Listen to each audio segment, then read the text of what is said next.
Hello, and welcome to Keep the Channel Open, a podcast featuring conversations with artists, writers, and curators. My name is Mike Sakasagawa, and this is episode 46. Today's guest is Rizzhel Mae Javier.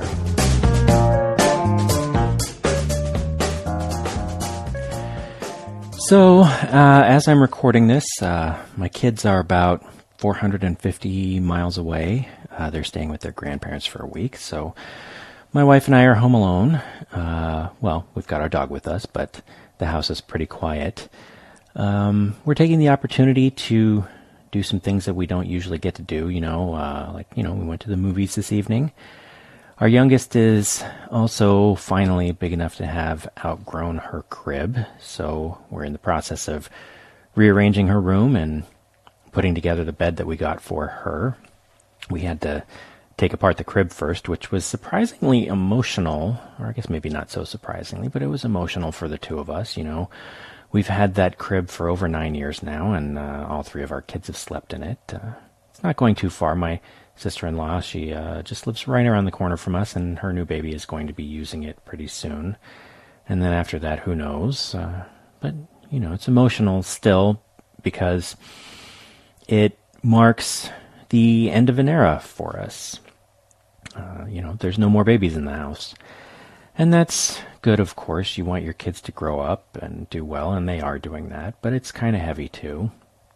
I can't help but think about the future too, because of the crib and my kids, yeah, but also because of everything that's going on. I guess right now, or maybe I shouldn't say right now, because when am I not thinking about this, but I'm thinking about the passage of time and how uncertain things always are, even when, in retrospect, you can see how things came to be the way they are, and maybe they're not even surprising once they happen, but still, I guess I'm being a little oblique here, but, I can't help but wonder what the next thing will be, what the next thing that's going to happen is, and when it's going to happen, and where, and who's going to be affected, and how we're all going to deal with it. I feel fortunate to have children who are thoughtful and empathetic, but it's hard to think that this is something they will have to deal with, the aftermath of all of this, whatever comes next. And it doesn't feel so long from now that they'll be grown-ups. I don't have any answers, but, I guess we all just do the best we can. That's what's on my mind at the moment. So today's guest is Rizzhel Mae Javier, a photographer and installation artist here in San Diego. I first met Rizzhel, as I did with a lot of other guests on this program, at the Medium Festival. This was several years ago. We were both participating in the portfolio reviews. I've since seen her work in shows around the San Diego area, most recently in the San Diego Art Prizes 2017 New Contemporaries exhibition. And we talked a little bit about that in our conversation. Every time I see Rizzhel's work, I'm just captivated by it. The first pieces of hers that I saw were from her Movement series, which uses stop motion, sort of flipbook-style photography to look at memory and stories, but also they incorporate sort of sculptural aspects. One piece takes the form of a Rolodex. Another one is stored in an old library card catalog. We talked about that too. And then her newer work from a project called Unmentionables takes mementos, like old letters, photos, that kind of thing, and then she sort of folds them, sews them together to sort of half reveal, half hide, or maybe mostly hide the content of those objects. It's kind of hard to explain.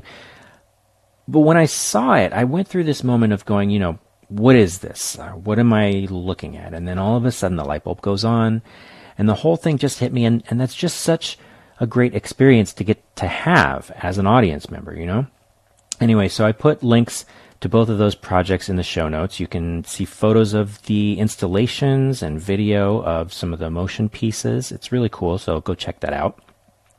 Rizzhel has some stuff coming up soon that I'm excited to tell you about, so stick around after the conversation to hear about that. As always, if you've got questions or comments as you're listening, use the hashtag ChannelOpenPod on Twitter to join in the conversation. And now here's my conversation with Rizzhel Mae Javier. So how are you today?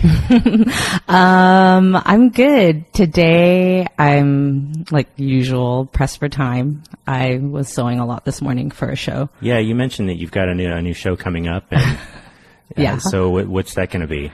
It's going to be it's opening this Saturday, and it's at the San Diego Art Institute, and it's part of a group exhibition called Millennial Thing.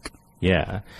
So that's, can you tell me a little bit about what the like theme is? Like, yeah, so I was actually approached by the museum, by Lisa, and she had mentioned that she thought that these sewed pieces would work well with the show. I found out later that it's kind of about queer aesthetics and exploring like the boundaries of what's being communicated in this kind of culture through the arts. And so, it's really interesting because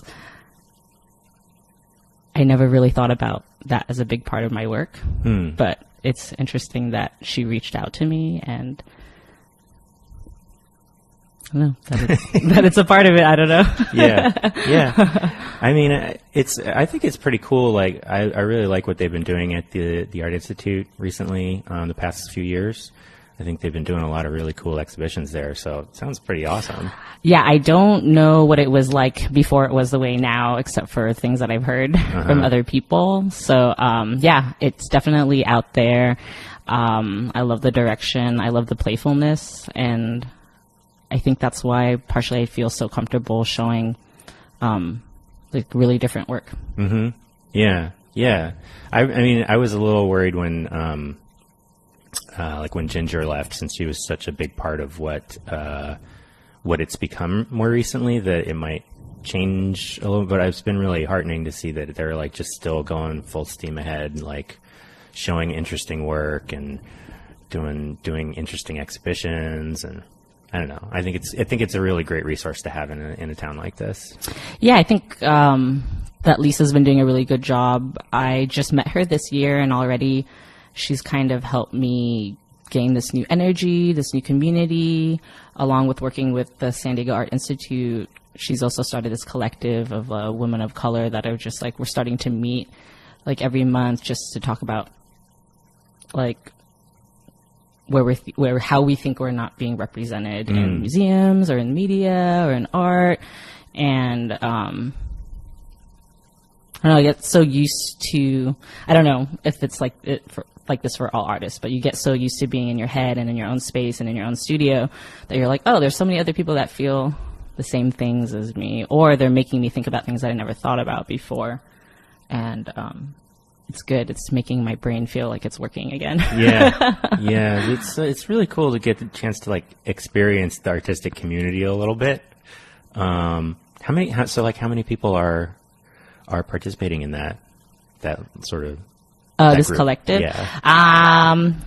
I think, there's like between 10 and 15, barely anyone that I know. So I've been to one of the meetings, and I think there were like 8 of us there, but I think it's grown since.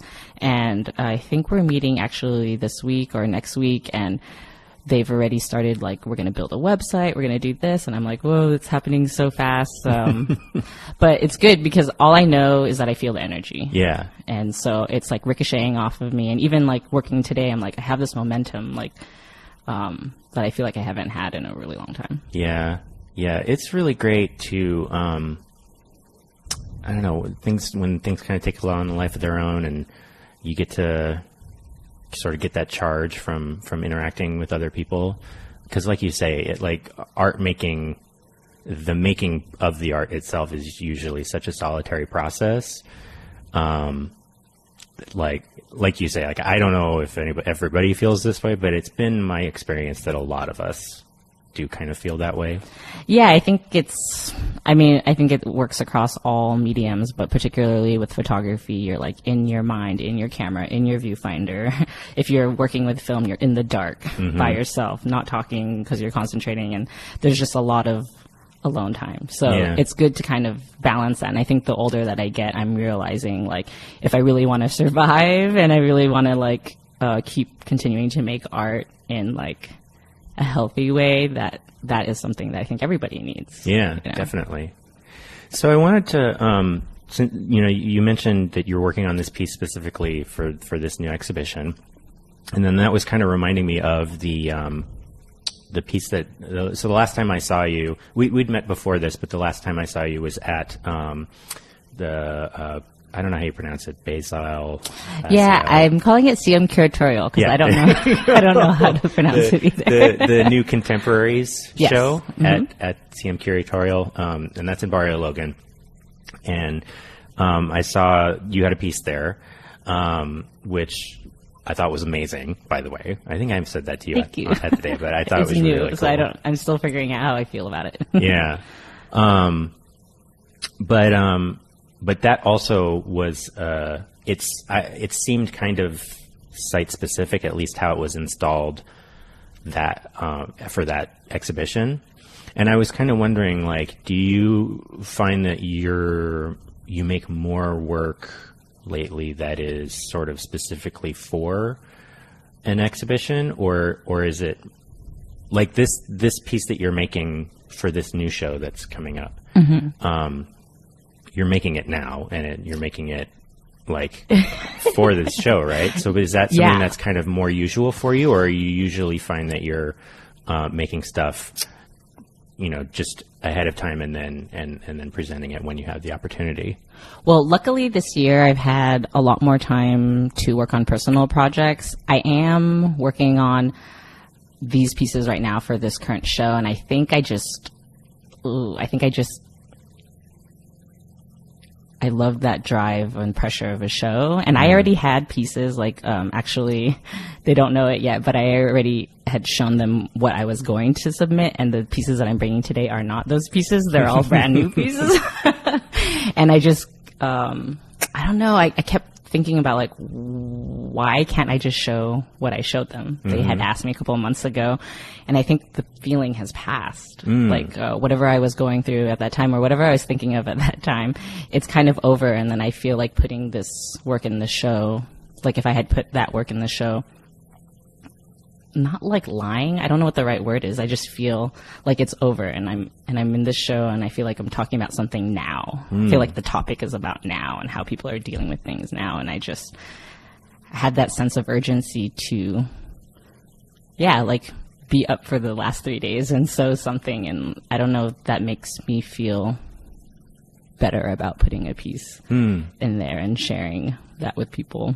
That's really interesting. Like, I remember, so earlier in the year, I think I actually recorded the conversation late last year, but so I was talking to this poet whose name is Jose Olivares, and we were talking about how for him, he needs to, in order to like write a new poem, a lot of times, especially if he's writing from, like, a piece that's about a particular like traumatic experience or a really intense emotional experience, that he has to like get some distance from that before he can actually sit down and sort of make the work. And I thought that was interesting because like for me, it's sort of like I can do both sometimes. Like sometimes like I really need to be really immediate in the emotion, otherwise it doesn't feel urgent and then I can't make the piece anymore. But sometimes like I find that like if it's not like when I'm too close to it, that then sort of I can't focus on the craft aspect of it. But so it's like really interesting to hear you saying that. Like, yeah, it's a balance too, because I'm talking about now, but when I basically they're like these sewn pieces of memories from people that I don't speak with anymore. But the stories are all over the place. Some of them are like 10 years old. Some of them are older. Some of them are just like this year. And so yeah, I think the time in which I process things is very random. But I don't know. I don't usually, like when I was going to school, I wasn't really into doing exhibits, and I had a really hard time trying to understand like what's the reason why I'm showing this work to people, like, and why do they care? And yeah, now that I just think like if I'm going to show something in a museum, I want it to be something that's just meaningful, I guess. And if the feeling has passed, it just feels false. And so, yeah. Yeah. And I think it probably sounds not good and not healthy, but I like that feeling of exhaustion. Like when I have a show and I feel like it's up and I'm like, oh yeah, I worked like a week straight on that. And for some reason, it makes me feel more accomplished. And also, I think if I'm getting ready to share something and speak with people about work, I need that time. Like these tapestries, I think it takes me like 3 to 5 hours, depending on how tired I am to finish one of them. And that whole time, I'm just thinking. I'm just kind of in this like meditative state. And I think my profession as being an instructor, it consumes a lot of my time. And it's a way for me to delegate, like, hey, like you're thinking about something and this is the time, like now for you. Yeah. Yeah. There's something, you know, for me, like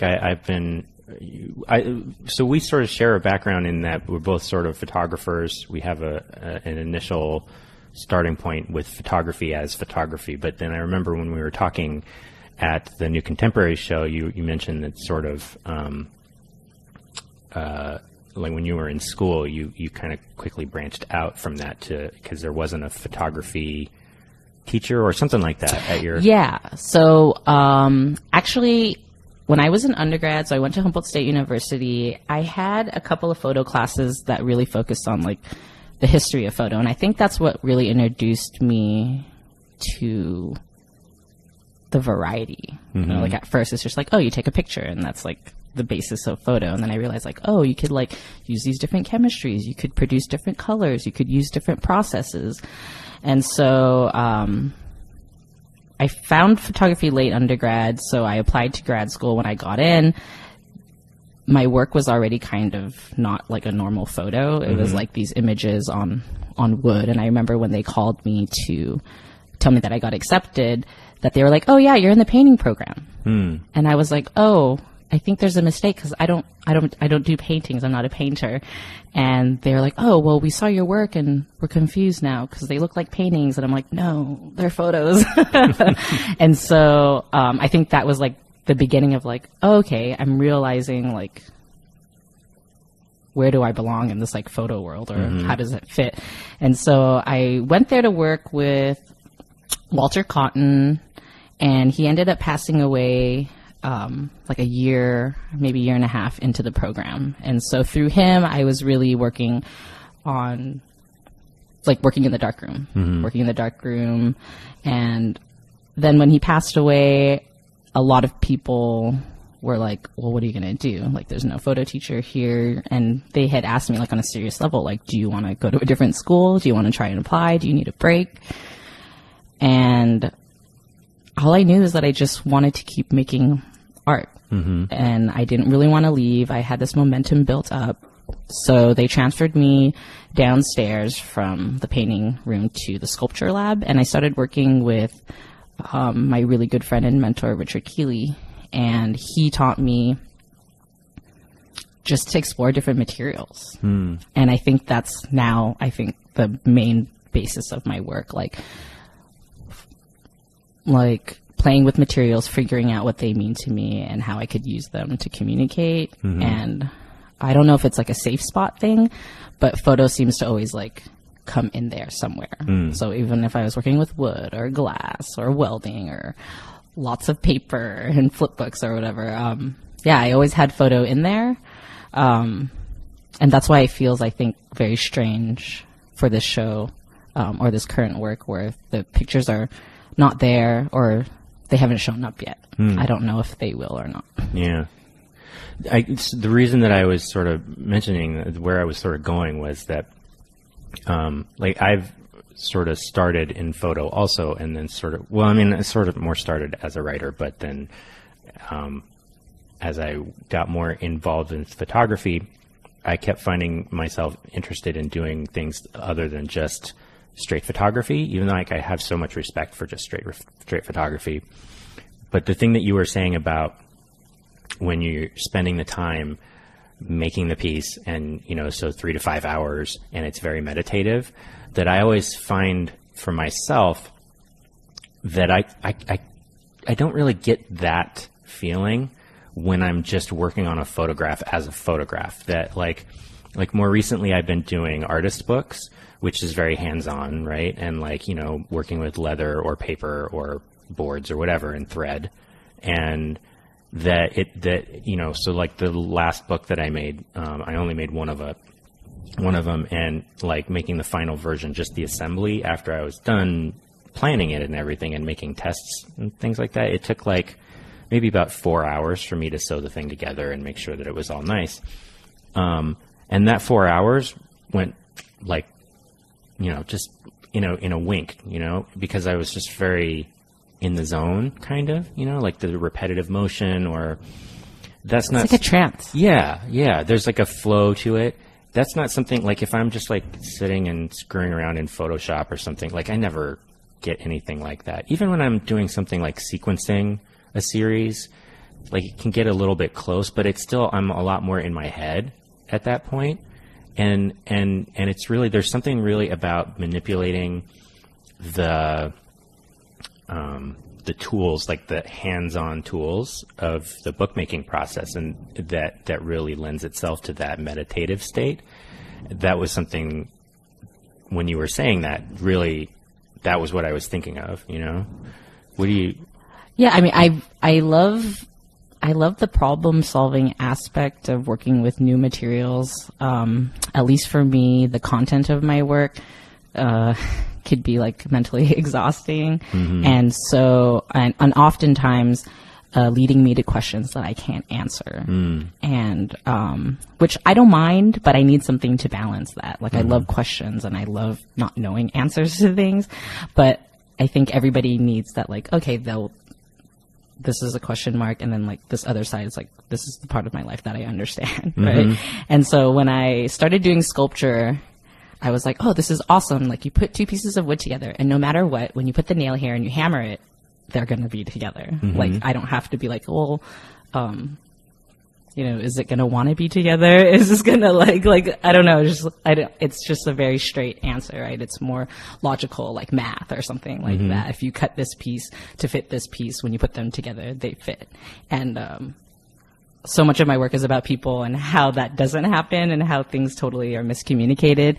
And so I think working with materials that kind of let me build help me. It's kind of like a symbolic way of me like building on myself, or building ideas, or building on my thoughts, or working on my thoughts. And I need that balance, I think. So I don't just like stay in my head and in my room or in my studio all day. Yeah. Oh, that's a really cool way of putting it. I'm gonna have to think about that one for a second. I mean, like, there's something like refreshing to me, like if something happens to me that hurts like my feelings during the day, I could be like, okay, well, I'm gonna sew. And maybe that's like something that's been like really relaxing for me lately, which is why I've been doing it so much. And I just know, like, when I turn on the sewing machine, no matter what, if I like start sewing, it's like the string goes in the fabric and it keeps moving, and I've like made that achievement for the day. And the process might change a little bit, like how I use the machine or what color string or what color fabric, but I just like, I could rely on it. It's like if I need that, it's always there, and it does that kind of process, and I like that.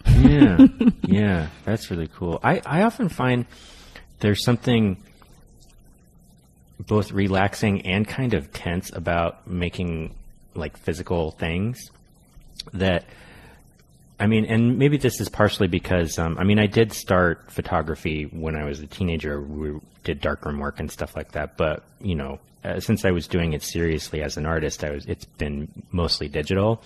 And there's something about digital where you can, like, if you screw something up, then you can just back the change out real easily. But like if you're working with fabric or wood or leather or something, like if you mess it up, then you have to start all over again, you know? And that's always, there's like this little sort of tension between like the fear of messing it up and also the sort of relaxingness of the motions that you're making. I don't know if that's making sense. No. I mean, I'm a fan of the mess ups. Mm-hmm. I actually enjoy the mistakes more than the finished pieces, and I'm still trying to learn how to like enjoy the time right after something's done. But I think I get so caught up in the process that you know, right after something's done, I'm like, oh, okay, what's the next thing that I want to do? Mm-hmm. Or I even find myself, I don't know if it's because I'm becoming more familiar with materials, that I'll start something and then I won't even finish it because I'm like, oh, I already know that I don't like it. And then I like start something new, or I'm like, oh, there's a better solution to this process. Mm-hmm. I'm going to do it now instead of finishing something out.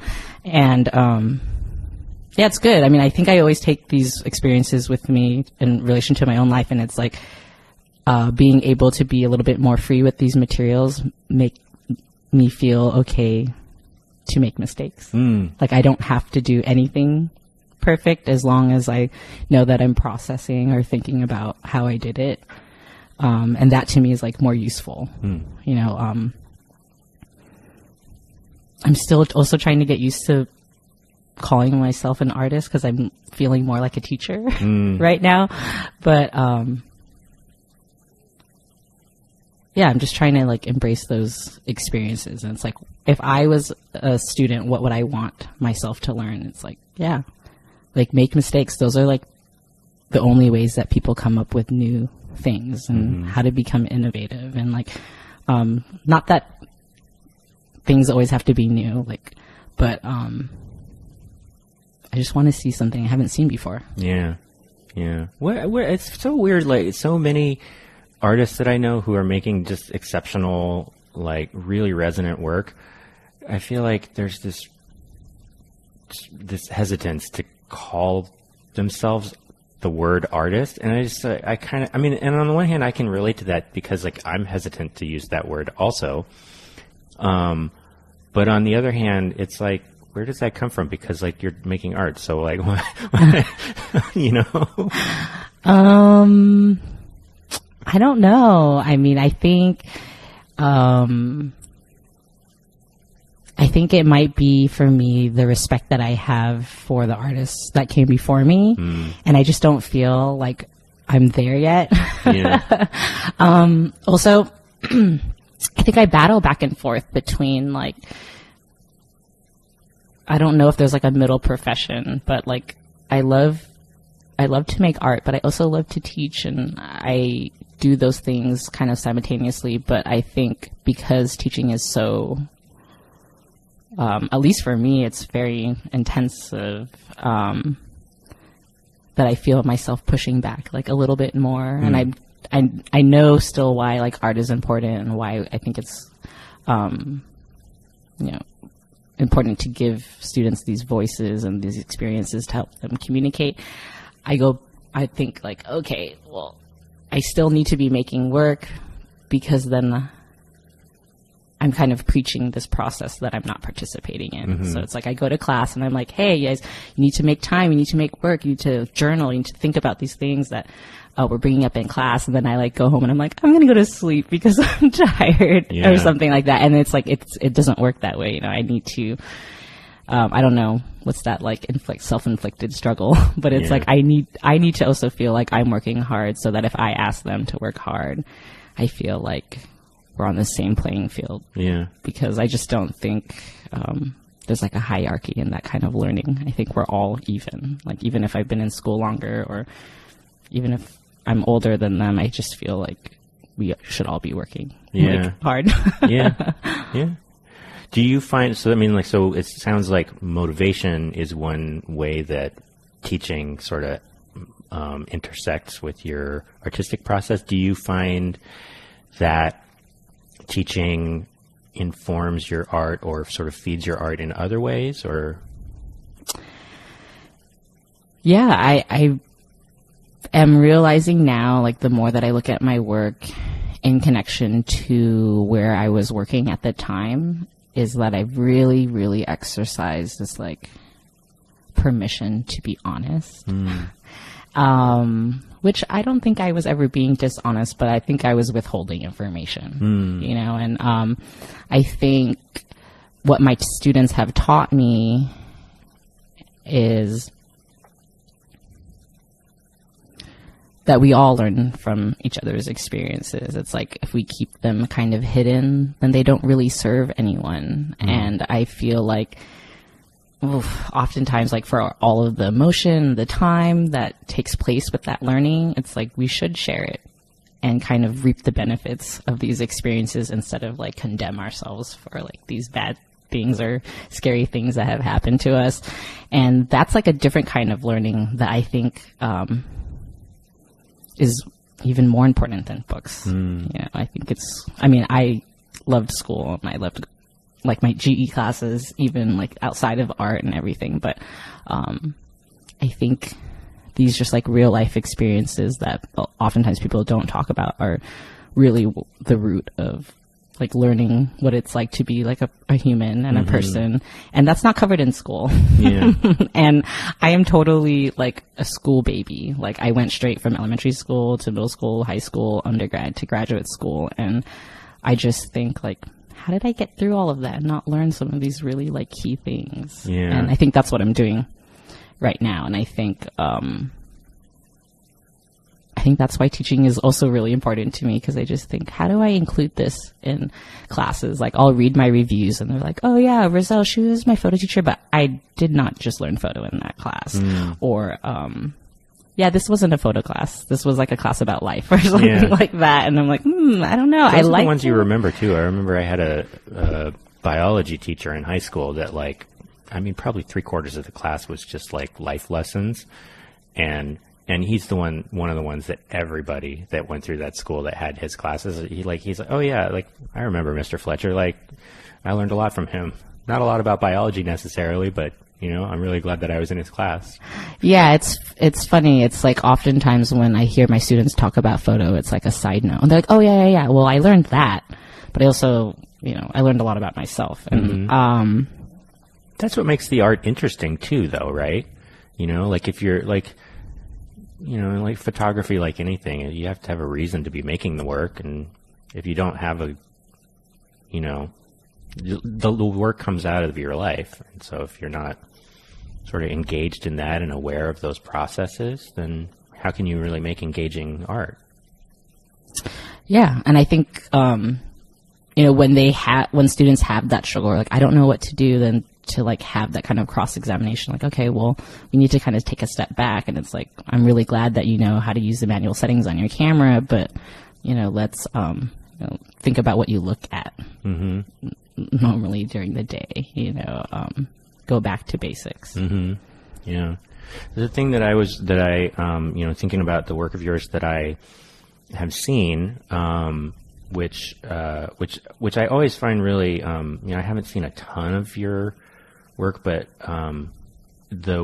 like, every time I've been to an exhibition that's had a piece or two of yours in it, like, those ones sort of tend to stick in my mind a lot, because I feel like there's a thing that, how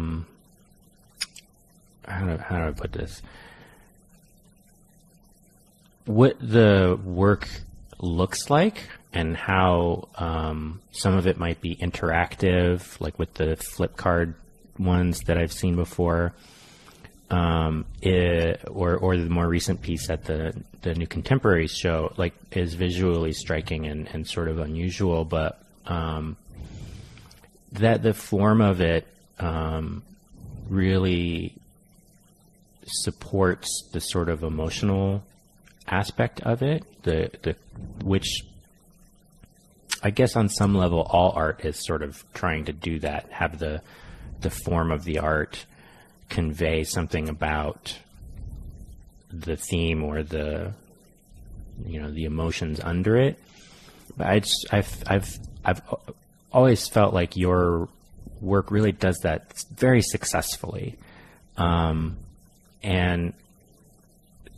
so it's one of those things too that I often think to myself, like, gosh, how do people think of stuff like this? Like, because the emotions of it can be something really, familiar, like this most recent piece with the, sewed up sort of letters, all hanging from different types of thread and string and yarn and stuff, right? That where you don't get to see what's written on them or you can only see little bits and pieces of some of them because of the way they're folded or sewed together or things like that. But what you see is very, it seemed to me to be about secrets and about memories and on some level maybe about regrets. And those are all emotions that are so familiar, and I think familiar to everyone, right? Because they're just part of the human experience. But then the way that you brought all of that into the piece itself was something that is just not, like, I would never have thought of that, right? And I love that, right? When you can find a piece of work that's like, I would never have thought to do this. That's cool, right? Yeah, I guess, I'm thinking back. I had this experience when I was in school, and Dwayne Michaels had come into town. It was actually, he came into town for a medium, but because I was a student at San Diego State at the time, he came to my class to do like a lecture. And during that time, I actually had, there's like when you're in grad school, you have to do like a show when you reach the middle of the program. And I had a show at that time, and I was like, oh my God, Dwayne Michaels is here. I love Dwayne Michaels. Like, I don't know, I need to do something. And so, I gave him this photograph at the end of the talk, and I was like, oh, I felt like you've given me so many photos. Like, I need to give you a photo. And he's like, oh, this is interesting. Like, where's your other work? And I was like, I have some work right now in this gallery. And he's like, well, let's go look at it. I'm like, holy shit. Dwayne Michaels is going to come with me to this gallery and look at my work. And at the time, it was like all these self-portraits. And I just remember he's like, if I fucking see one more artist like sad and just like complaining about them being an artist, I'm like so over it. Like, I'm just so completely over it. I just want to know, like, why are you so sad? Like, why are you so upset? And at first, like, I'm like mortified because I'm like, oh my God, this guy that I totally love just like doesn't like my work. And he's like, no, I do like the work. It's just like, there's something there, but you're not giving me everything that I want to know. Like, you've got my attention and then you left me blank, you know?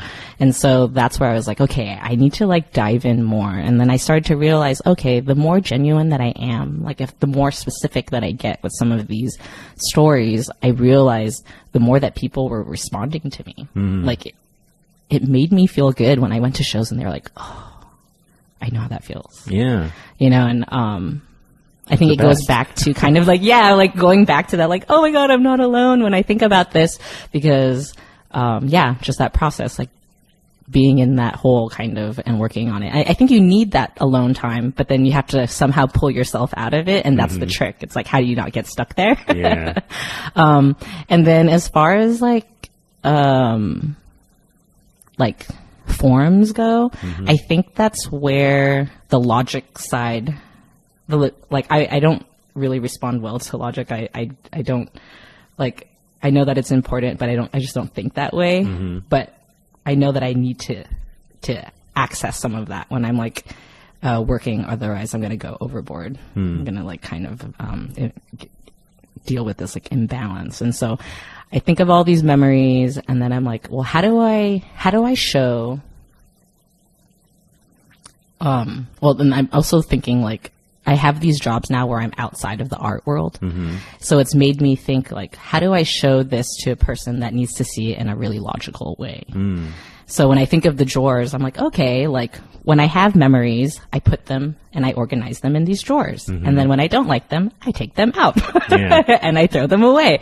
Or, this one, like after 2 years, it gets a little longer, you know, or I give it more space. Or in some of the drawers, I'm like, maybe this one's not resolved yet. I'm going to leave some room in there. And that to me, the card catalog piece. yeah, the card catalog piece. And for me, that's maybe a way for myself in my mind to see it in a logical way. Because before that, I was like, oh, my mind's like jumbled. I'm just trying to save all this stuff. And my brain like literally felt super full. Like I remember feeling like I've reached maximum capacity. Like some of these images, like the wheel has like 1,600 photos. And when I look at those pieces, I also think, man, that all was like in my head at some point, and I'm so glad to like get it out, basically. Yeah. And so, yeah, I don't really know. I'm trying to think, like, where did those forms come from? Also, I'm really interested in the process of research. And so I think those were some familiar tools, like going to the card catalog, going to the library, spinning through the Rolodex. They're just like motions, maybe also that seem meditative to me. Like when I open the drawers, like I haven't shown those pieces in a while because every time I show them, everybody touches them. Like they don't just touch them once, right? They touch them over and over and over again, and they get really worn out. Yeah. And so, but there's a comfort in that. Like the technical money side of me is like, oh no, like these aren't going to last very long, and they're so, ephemeral. But then it's like, oh, well, maybe that's the point. Yeah. You know, like they need to have that like moment where people are really enjoying them, and then it just like passes, just like kind of like the feelings that they're about. So. Yeah. We should probably take a quick little break and come back and do the second segment. Okay. So, all right.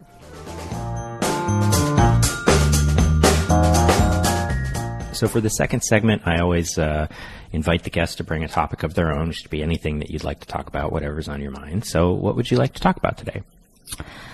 I was like talking with my friend last night, and I was trying to decide, but I think the main thing that's been on my mind lately has been the Philippines. And I so rarely have the opportunity to talk about this outside the realm of my family. So yeah, I'm going to just jump on it. So you're Filipina? Okay. I have some cousins that are Filipino or half Filipino, and so it's something that's always been interesting to me. Are they here in Mira Mesa? They're not. I'm actually from Northern California, so they live in, or now they're all over the place, but when we grew up, they lived in Salinas. There's actually a fairly sizable Filipino population up there, but it's not like Mira Mesa, but yeah, I feel like there are so many people coming to California now from the Philippines. So Philippines is kind of like, I just started going there the first time when I was 30. So prior to that, I didn't really, I wouldn't say I didn't acknowledge, but I didn't really think about that part of my culture. And so I guess that happens when you're 30. You're like, I need to do something pivotal right now. And I'm like, I don't know how I feel right now. I quit my job. I left to go to the Philippines for like 3 months. I like scared everyone in my family because they were like, oh my God, what is she doing? I think I was in this job, but I felt like I could have stayed there. And I just had this like very overwhelming, compelling need to like go to the Philippines. So you're from here, right? Born and raised San Diego. Right. I mean, obviously you said that was your first time going. Are your parents from here also? No, my parents are from the Philippines, but they immigrated here. My dad was in the military. He's probably in like his mid-20s or early 20s when he got here. My mom came with her family. She lived in Virginia, and then she came to California after. Both of them had military connections, which is how they ended up here. The base is like, we live right near the base. But yeah, my parents are born and raised in the Philippines, and they came here, and they basically, my feeling is like they never wanted to go back. And I think that's maybe what started my whole intrigue with the process, because when I realized, like, oh my gosh, I don't know this whole part of myself, you know, like I was going to go to the Philippines and I'm like, I don't know, like, what my grandma does, like 95% of the year. I just like talk to her occasionally on the phone. And when I started asking my parents questions, the answers were very simple. Oh yeah, well, it was hard. We didn't like it. It was hot. And it's like, like I'm like a research-based person. Like I need more. Like I need to read books. I need to like have like podcasts. I need to have like resources so that I could learn more, because what you're giving me isn't enough, basically. And for whatever reason, the curiosity like really scared them. When I decided that I wanted to go to the Philippines, it was like a huge deal. Like I wanted to go for 6 months, and I kind of had to barter with my dad, where he was like, no, like you shouldn't go at all. What do you think the like hesitation or the fear was for having you go there? I would say like the most simple answer is that they think that it's dangerous. The more complicated answer would be maybe they didn't want me to find information out that I wanted to know. I don't know. I'm still like in the process of figuring that out. But yeah, I basically started using these trips to the Philippines as like an anthropological study, like on my family. And so before I had left, you know, me and my dad had gotten in this huge fight. Like am I wasting my time or not? You know, like what is the point? And my dad knows me, and he's like, he had mentioned like, oh, you just make some of these decisions sometimes based on emotions. You're such an emotional person, you know, and like it scares me sometimes when you like make these big decisions, and you know, this is the ultimate force. And I'm like, well, you know, sometimes I just feel like I have to like respond to that, though. It's like I wouldn't be like feeling it if it wasn't important. And he said something to me that just really pissed me off, basically, and like made it like, okay, well, I'm going now. And he said, excuse me, you're chasing a history that doesn't belong to you. Yo. Yeah, I know. And I was like, did he just say that to my face? And I was like, I couldn't tell, like, is it because he's mad, or is he just trying to get me, like, where he knows it's going to piss me off? And I'm not like a Oh my God, I just got chills thinking about it. I'm just not like a stereotypical, I guess, or I wouldn't say stereotypical. I'm not maybe the daughter that they had pictured. You know, I'll talk back if I feel like I don't agree. And I think that, I don't know if that was like a cut on me, just to try to be like, hey, you need to like stay down here, or like not feel like you have like too much power or whatever. And I think after, like, immediately after he said that, I was like, I'm fucking going, dude. Like, I don't really care anymore how long I'm going. But now, for whatever reason, my curiosity has spiked. It's like, now I need to know, why can't I go there? And the only way I will find out is just to go. And so it was really hard. Even my grandma was like, you know, he's my son. Like, I don't want to have you in my home against his will, you know? And so I think that's where we arrived to the like almost 3-month stay instead of a 6-month vacation. He thinks it was a vacation, but really it was the beginning of, I think, a really long-term project. So I've been back there 3 times since. I've been going every year, and I've made it this kind of like obsession. My dad describes it as that. He's like, you have this fascination and obsession with this place, and for whatever reason you have to go. And I'm like, okay, fine, I'm just gonna like accept it. It sounds very fun when you say it to me. It doesn't sound as scary or dangerous as maybe he perceives it. And yeah, it's just so interesting, because I'm like, why did he, like, I feel like if I had a daughter that was like, oh yeah, I would love to go to the Philippines and want to learn about my culture, I want to spend time with my grandmother and like know what she does on a daily basis, that I would be like, yeah, right on, I'm so glad, like I did a good job, I raised my kid, and she could like think outside of herself, and she thinks of her family and where they came from and how hard they've worked. But that's like, I did not get that. But yeah, I mean, it's good. I think that if it hadn't happened that way, maybe I wouldn't have went. Yeah. And then this whole story would be different. Oh man, there's something. I think a lot of people who come from immigrant or sort of diasporic families, especially when you get a generation or two down the road, oftentimes have this real sort of longing for a connection with that, you know? I mean, I've certainly felt that way myself a lot over the course of my life, where, like, my family is Japanese, but we've been here, the longest path back to Japan, I'm the 5th generation, and the shortest path, I'm still the 3rd generation. So, like, my parents were not born here. My parents were born here. Most of my grandparents were born here, and some of my great-grandparents were born here, right? So I'm pretty far removed from that. But there's still something about the way that it informs identity, part of which has to do with how the society here treats you, where, like, I can't just be American, right? Because even though, like my wife, for example, is white, and her mom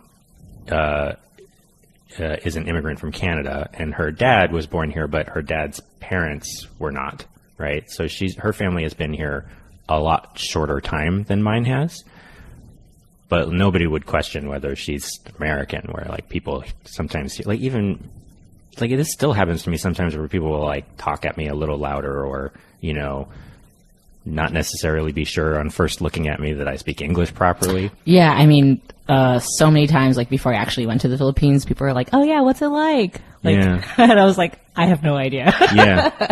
I can't tell you. I've never been there. I'm, like, from here. Yeah. So. It's kind of a strange thing where, you know, you will be sort of put in a box by people here, but you're not necessarily having a direct connection with it yourself. And I find that, for me, that's been something, like, it's been something that has been on my mind from time to time as well. I think that, you know, you said your dad described it as an obsession. I mean, I think that's, like, really normal for people who are descended from immigrants here. Yeah, I would even go as far as maybe to describe it as, like, an innate feeling, you know, Yeah. like, I always kind of thought about it, you know, even as a kid, just like your experience, my experiences growing up. It makes me think of this one picture. I have this photograph when I used to do tap dancing when I was like 3 or 4 years old. And I have this photograph, and I'm the only Asian girl in the photo, and I'm standing in like a group of 10 Jean Benets, like they blonde hair, blue eyes, big hair, like showgirl style. And like every time I look at that photo, I think it was the first photo that made me realize, like, oh, photos have like meaning, you know, like, for my mom, it was this image. She probably paid $20 for it. And she's like, I want to remember like what my cute daughter looked like at this age, this dress and the shoes that I bought and the makeup I helped her put on. But then when I look at the image, I'm like, oh my God, this is like a really good account of like how I feel like I felt like growing up, not being surrounded by people that look like me, or maybe always feeling different, or, you know, what kind of expectations did my parents have for me? Like, I wanted to be that, or I wanted that to be my norm, and it never was. And so I think, like, yeah, deep down inside, I think it's like starting to emerge, I think, in my work now. But I think for the longest time, I felt like I never really had the permission to discuss it, because I had never been to this place where supposedly my ancestors were from, and I didn't really have I didn't feel comfortable like talking about that yet. And then it started making me think, like, how many other people feel that way? And it's like, okay, well, I just need to, like, I guess that's my motivation. It's like, maybe I should start talking about that, and maybe there will be more people in this community that will come to light, you know. It's really that thing that you just said about not feeling like you have permission is, I think, something that a lot of us go through. And I think it's maybe even more common for Asian Americans than other minorities, just because I have found, like, my experience, and obviously, like, Asian Americans are not like a monolithic block, like, you know, what it's like to grow up as a Japanese American versus a Filipino American versus like a Vietnamese American. They're not the same experience, and there's different cultures coming through. But what I have found seems to be common, at least in my experience, is that, like, we don't, as a group, seem to be quite as comfortable talking about race as some other people are. And so I've just found a lot of people that I've talked to who are Asian artists have a certain reluctance to make work about Asianness or about immigrantness or about, like, any aspect of that touches on race. Like, there's some discomfort there. I think I certainly feel that way. I think that it's, at least for me, it's scary to be an example. Yeah, I guess. And so I went to Humboldt State, and at the time I started going to school there in 2002, where there are basically no people of color. Like, I got approached. I remember like walking across like the school, and some guy's like, "Hey, do you want to be like the president of the Filipino club?" And I'm like, "Is there a Filipino club here? Like, who's in it?" And he's like, "You'd be the first member." And I was just like, "Oh my gosh." Like, that was the first time, like, living in this place was the first time that I really realized that I was Asian. 'Cause I grew up in San Diego. I mean, I still feel like my high school experience was very segregated, but we knew of each other, like these different groups. And, yeah, when I went there, it was just really like lots of staring, like really just straight up staring. And I was like, okay, this is good, because now I'm realizing how different I feel here. And I remember when I first started doing photo classes, it had come up. I used things like fans, or I was really also inspired by Iko Hosoi and like this Japanese photographer and his style of printing. And I don't know, for some reason it looked very exotic to people. And so the first couple critiques, I was like, oh my gosh, I'm like the person of color. Like, it wasn't even an Asian thing. It was just like, okay, we're going to use her for an example of everything that has to deal with race. And I was like, I don't know if I'm prepared. Like, I'm not prepared to like talk about this like on a large scale level, and to be like the representative for all Filipinos or all Asians or all people of color in this community where everybody is just so far away from that. Like, I had met people at that school that were like, I've never seen an Asian person before. And I was like, I'm really glad. I was like, to the point of like, look at my face. Like, please, like, look at my face. Like, I just want you to have this like experience, because to me it's just like blasphemy for some reason. And maybe it was also me trying to come to terms with like, I'm only going to make it weirder if I kind of absorb it as like, oh my God, like, what kind of person are you? You haven't seen an Asian person before. Yeah. Like, I think I'm like, okay, well, I should be an educator. It's like, well, instead of like making them feel weird, it's like, well, what do you want to know? Yeah. And I'm a lot like you. Still California, right? It's like a state school in California. Yeah, I mean, it's much different now. Like, I've been back there to visit, and I think a lot of people that come up from the Bay like go up there now. So it's not the same. But yeah, I just remember this feeling like ethnic studies was kind of a new thing back then. Yeah. Women's studies was a new thing. And I walked out of class one day, and this girl was like, I'm so sorry for what my people did to your people. And I was like, I was like so confused, because I was like, what did we talk about in class today? And I was like, we were talking about Native American history. And I was like, I don't know. Like, I think it scared me, you know, like when it's an awkward place to be, because it's like that, you know, a person only is doing that because on some level they want you to forgive them, right? Yeah. I mean, I felt sad for her, I was like, she's like processing this information, and I'm totally trying to like also be there with her, but I'm like, how do I, I mean, I didn't say anything. Really I was just like, oh, thank you. Like, but it did bring this awareness, and maybe it's good that I'm thinking about it now. Maybe like 10 years ago, I wasn't prepared, but I think I could talk about it now. Yeah. When it touches on the thing that you were saying before about specificity,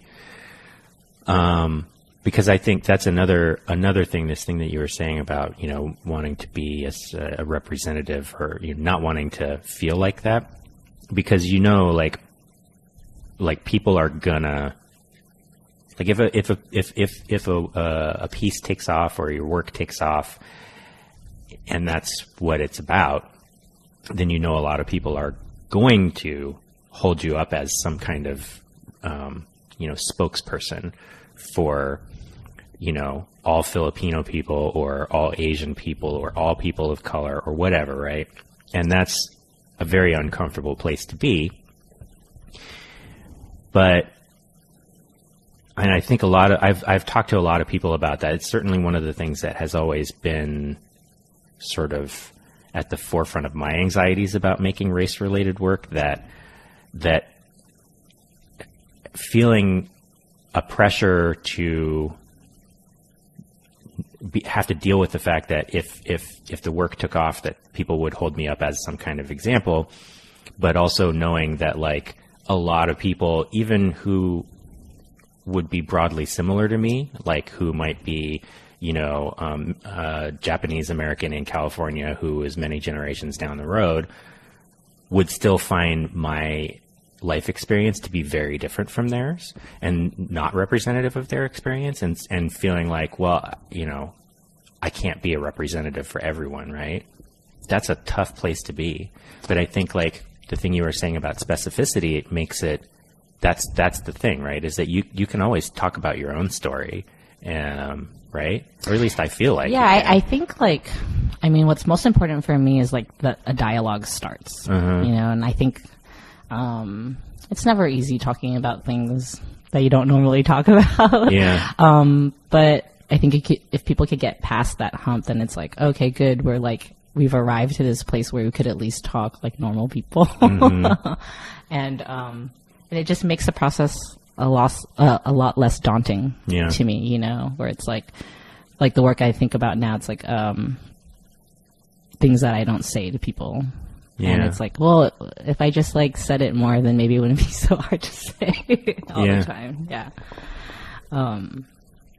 I guess one of the things like going back to like, oh yeah, would I call myself an artist? It's like, my perception also of an artist, like if I were to put myself in that situation, like, hey, okay, I am Filipino and I am in this position where I can be representative for this group. It's like, do I just do it? Like also as an artist, do I carry the responsibility to be like, okay, there aren't that many examples. Like going to school, I didn't have like other Filipino artists that I was like researching because I couldn't really find them. Mm-hmm. I'm just finding them more recently now that I've been going to the Philippines and visiting museums and stuff there. But I was like, maybe a job of an artist is to serve as an example, and like maybe that means just like in a lot of situations that you're doing things that you don't necessarily, it's not that I don't want to do it, but that it's hard, and that,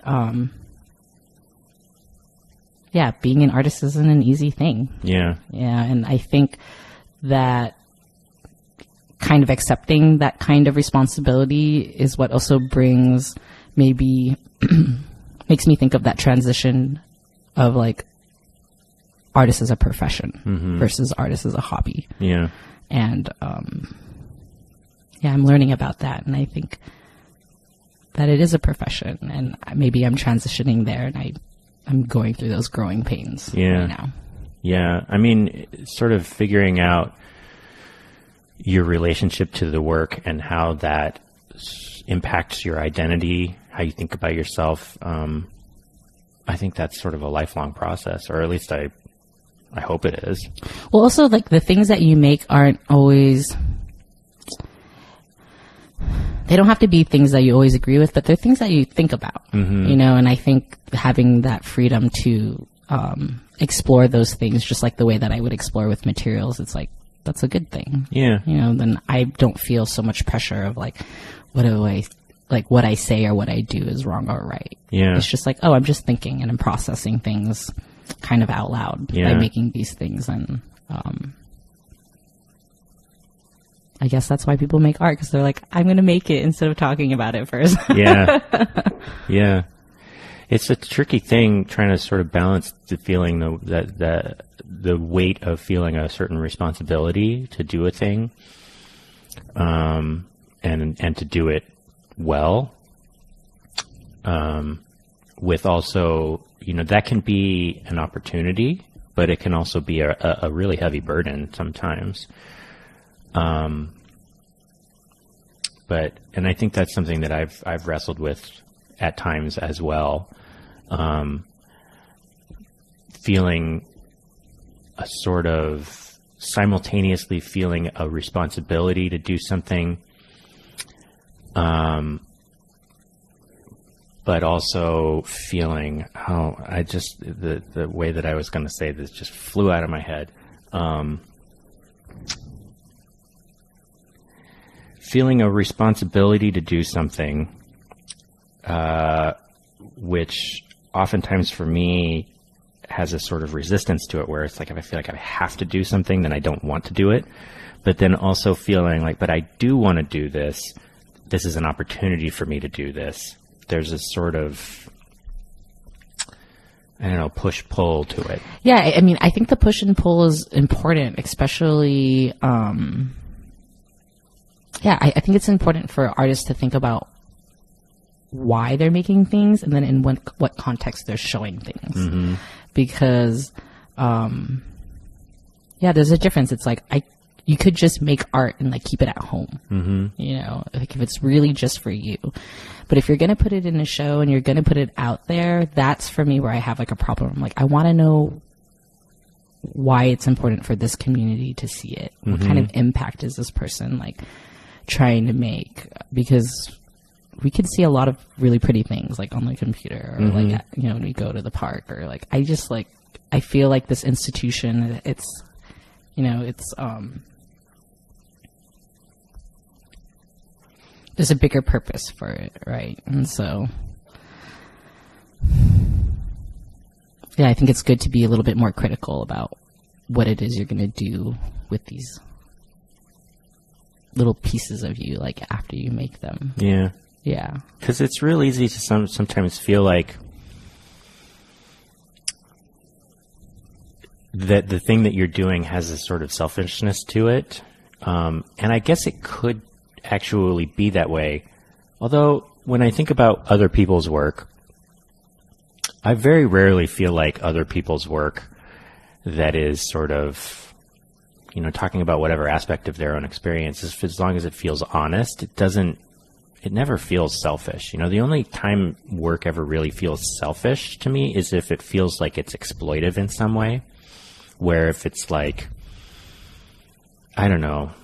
I mean, a lot of people have different opinions about, what's his name, Richard Prince, but, you know, that's a whole other thing. But, you know, when stuff is personal, often it just feels generous to me, you know? That's good. It makes me feel a lot better, because I totally feel like, so like, oh my God, I'm so in my head all the time. And I am greedy with my time, because all I want to do is like stay home and work on my own stuff. But yeah, I think that's where I like try to go inside my head, and then I like do like community outreach. Mm-hmm. And so I think a lot of this stuff is becoming also kind of like a public engagement. Like, I thought like, okay, well, I'm like going through all these stories, but now I'm curious, like, what are the other stories that people are coming up with? Mm. And so like one of the things that I've done is like, I have a survey online where I've had people just like anonymously like tell me these stories, mm-hmm. and I'm going to start transcripting those too into pieces. And I thought like, oh yeah, like it doesn't have to just be about me, or I don't know, like maybe when people saw them or when people see them, they don't necessarily even think of me. I'm not sure. But, yeah, I think that public engagement is really important, because then it starts to bring it full circle to me. And maybe in a lot of ways it makes me feel less selfish, right? It's like, oh, I'm processing all of this stuff for me, but it's like, oh, no, I want to share the information and my findings and my research. That's like how education works, right? I feel like it's useless if you learn something and then you don't tell anybody, you don't share anything, right? And so, I think really thinking about the purpose or figuring out why I need to share it has helped me come to terms with like, okay, maybe I should show my work in public spaces. Even if it is very, very, self, inwardly directed, or, if it is just about how you are processing a thing, or, I'll say it in terms of myself. Like, I feel like if a lot of the work that I make is often about, really personal things that are, me trying to grapple with a certain experience or emotion that I've had. And it doesn't necessarily include something that's outside of myself, like somebody else's experiences or research or anything like that. But I still feel like there can be a value to like that seeing someone else, how they process something, that can be very useful in knowing how you process the same thing or something similar. That I think there's a real utility to that, or at least, that's what I tell myself when I'm making my own work. Yeah. I mean, I think it really goes back down to that root of just like, oh, it feels really good not to like tackle that battle alone. Or if you did that, you're like, oh, someone did it too. And they're like, okay. Yeah. But yeah, I think that it just opens doors. I just thought it made me think of like this one kid. I went back to Humboldt to do an artist talk, and I think it was like 10 years after the first time I had ever taken my first photo class. And I looked at this kid and I was like, I sat in that exact chair like 10 years ago, and I probably asked like the same questions, that you're asking. And he came up to me after a class and he was like, I don't even know you. And he's like, I'm just so glad that you're here because I told my mom the other day that I wanted to be an art major. And she just was like, that's not going to happen. And I look at you and I'm like, you were really honest. And you said like, you don't necessarily, like you're doing art. You're trying to figure out what you want to do about work. You're moving around. And he's like, it doesn't seem impossible. You're just like an example to me now. It's like, And I don't know, I was thinking like, man, if I had that when I went to school, maybe I wouldn't have been so scared to kind of jump off the ledge. Yeah. And like, I'm thinking now it's like, I'm not that much, I'm still pretty young. I'm 33, but I'm like, oh, now is like, it's not, I don't feel as scared to maybe try and start over or to do something new. Like I caught myself a little bit early. And then I think like, I thought about that kid and I was like, oh yeah, I'm glad that I could do that for him. And maybe in a lot of ways recognizing that helped me be brave too. Yeah. Yeah. What? No, I think that like I wish we could all have an experience like that, I think that's really great. Yeah, it was good. So my teacher gave him a piece, and it was like a very like a weird feeling because it's like, oh, like what do you say when someone's like, you've made an impression on my life? And I'm like, oh yeah, that's good. Like I'm really glad. Like I was saying before, it's like some of my experiences or misfortunes or like lessons that I've learned, like they exist for this guy now. Like it takes a little bit of stress off his back, and it kind of makes me see how useful that experience is now. It's like not a bad thing. It's a good thing because now this kid is like doing something different than what. And that can be so helpful. And like, I mean, it's obviously, as he said, helpful to him, but also the fact that he was able to tell you about this is like that. I find that that's very sustaining for me. That, a lot of times I might question, like, what is the point of all of this? Why am I spending so much time and effort and money making all this stuff? Is there any reason for it? And like, having one interaction like that you can go back to later is something that you can be like, that's something that you can hold on to. Like, I don't get to have that very often, but like I can remember every time that someone has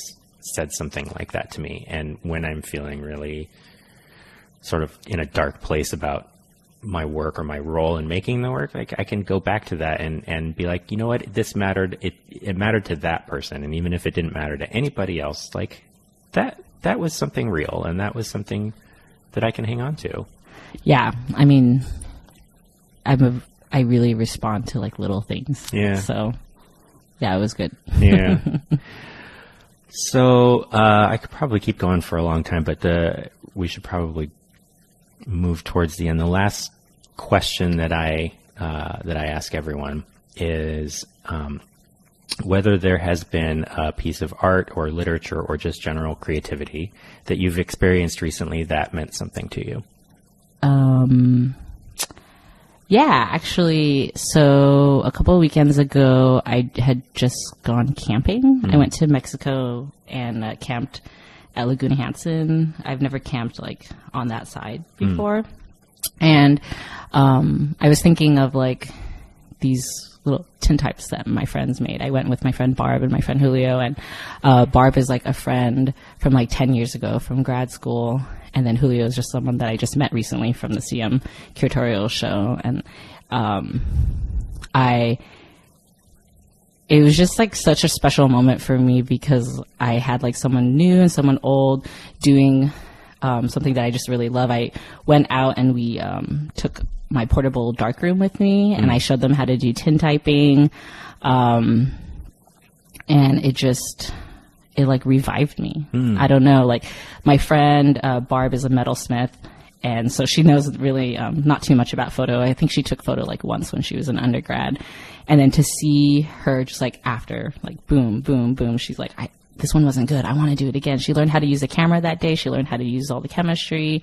Julio's more familiar with the photo world, but he was also like really brand new to the process. And I love the like willingness to learn.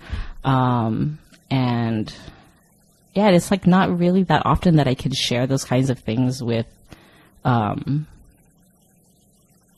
my friends that aren't necessarily into photo, you know, and to be able to take people into my world and share a little bit about, just like some very weird knowledge that I know. It's like not that many people know how to do these kinds of processes, and it's like, I don't know, it just reminded me of how special it was. Yeah. You know, when you're doing it alone in your studio, or if you're used to all the equipment, you know, like my friend Barb had even made a point like, oh, you know where everything goes and you know where everything is, and I was like, oh yeah, I do know that, don't I?